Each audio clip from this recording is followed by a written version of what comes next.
नुकतीच देशामध्ये लोकसभेची निवडणूक पार पडली। लोकसभेच्या निवडणुकीमध्ये भारतीय जनता पक्षाला मोठा धक्का बसला। त्याचबरोबर मोठ्या पराभवाला सामोरे जावे लागले। इतर पक्षातून नेत्यांना आयात करणे आणि निवडणुकीचं तिकीट देणे यामुळे निष्ठावंत नाराज होऊ लागले। अशातच भारतीय जनता पक्षाला आता धक्क्यावर धक्के बसायला सुरुवात झालेली आहे।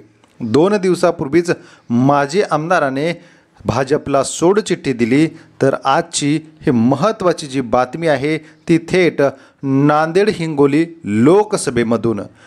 हिंगोलीच्या माजी लोकसभेच्या खासदार आणि राज्यमंत्री सूर्यकांता पाटील यांनी भारतीय जनता पक्षाला सोडचिठ्ठी दिलेली आहे।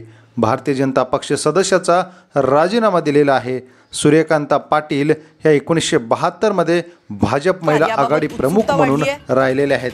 त्यांच्या कारकिर्दीत त्या केंद्रीय राज्यमंत्री पदावरती सुद्धा त्यांनी काम केलेलं आहे। त्यांच्या राजीनाम्यामुळे हिंगोली नांदेड मतदारसंघामध्ये भारतीय जनता पक्षाला मोठा फटका बसला हे मात्र नक्की आहे।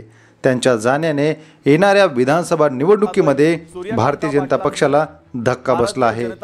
मित्रांनो, फोडाफोडीचं राजकारण आणि आयाराम गयारामांना तिकीट देणं हे भारतीय जनता पक्षाला महागात पडते की काय असं दिसू लागलेलं आहे। आपल्याला काय वाटतं कमेंट करा व चॅनलला सबस्क्राईब करा। धन्यवाद। जय महाराष्ट्र।